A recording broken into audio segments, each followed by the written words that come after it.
বিশম্বরপুরে মসজিদের জায়গা অবৈধভাবে জোর দখলকারী মকবুল হোসেনের বিরুদ্ধে মানববন্ধন।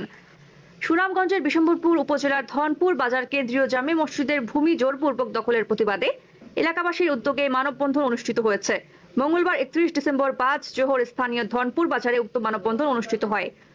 মসজিদ কমিটির সভাপতি মোহাম্মদ কামাল উদ্দিনের সভাপতিত্বে অনুষ্ঠিত মানববন্ধনে বক্তব্য রাখেন মসজিদ কমিটির সহ সভাপতি ডাক্তার নজরুল ইসলাম, সাধারণ সম্পাদক ওয়াহিদুর রহমান, ধনপুর ইউনিয়নের সাবেক ভারপ্রাপ্ত chairman Moniruzzaman Abu, union BNP সাধারণ সম্পাদক মোহাম্মদ লুৎফুর রহমান, প্রবীণ মুরব্বী শামসুল হক, মসজিদের সাবেক ইমাম মাওলানা লুৎফুর রহমান, ব্যবসায়ী মন্তু মিয়া, জীবন মিয়া, মসজিদের ইমাম মাওলানা মোস্তাক আহমদ সহ এলাকার স্থানীয় গণ্যমান্য ব্যক্তিবর্গরা।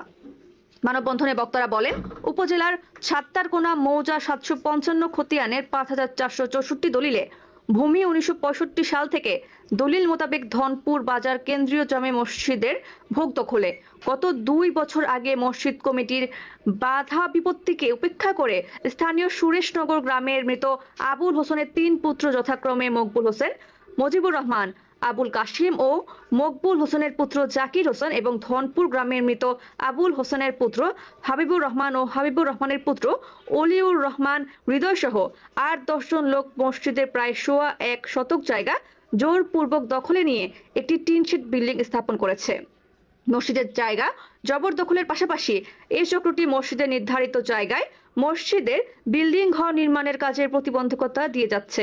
এই ব্যাপারে বিশম্বরপুর থানায় এই পর্যন্ত বেশ কয়েকবার ও মসজিদ এলাকায় গণ্যমান্য ব্যক্তিবর্গ নিয়ে 2 বার সহ মোট 5 বার সালিশ বৈঠকে অবৈধ দখলদাররা তাদের বেআইনি স্থাপনা সরিয়ে নিয়ে মসজিদের জায়গা দখলমুক্ত করার প্রতিশ্রুতি দিলেও এখন পর্যন্ত দখলবাজি থেকে বিরত হয়নি। সর্বশেষ সার্ভেয়ার দ্বারা সঠিকভাবে জায়গা পরিমাপ করে 8.65 শতক ও তাদের 4.65 শতক জায়গা দখলবাজদের দখলে আছে মর্মে প্রতীয়মান হওয়ার পরও দখলবাজরা মসজিদের জায়গা এখনো মসজিদের জায়গা ছেড়ে যায়নি। ফলে বিষয়টি নিয়ে এলাকায় চরম উত্তেজনা বিরাজ করছে। এই ব্যাপারে গত 2 ডিসেম্বর 6 জনের বিরুদ্ধে মসজিদ কমিটির সাধারণ সম্পাদক আবু সাইদ বাদী হয়ে বিশম্বরপুর থানায় একটি সুনির্দিষ্ট অভিযোগ দায়ের করেছেন।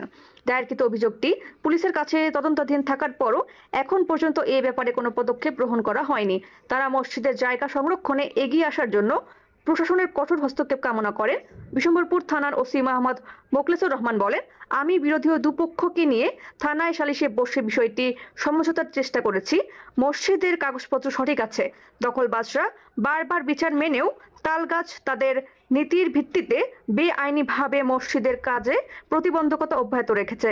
আমরা দায়েরকৃত অভিযোগের ভিত্তিতে আইনানুগ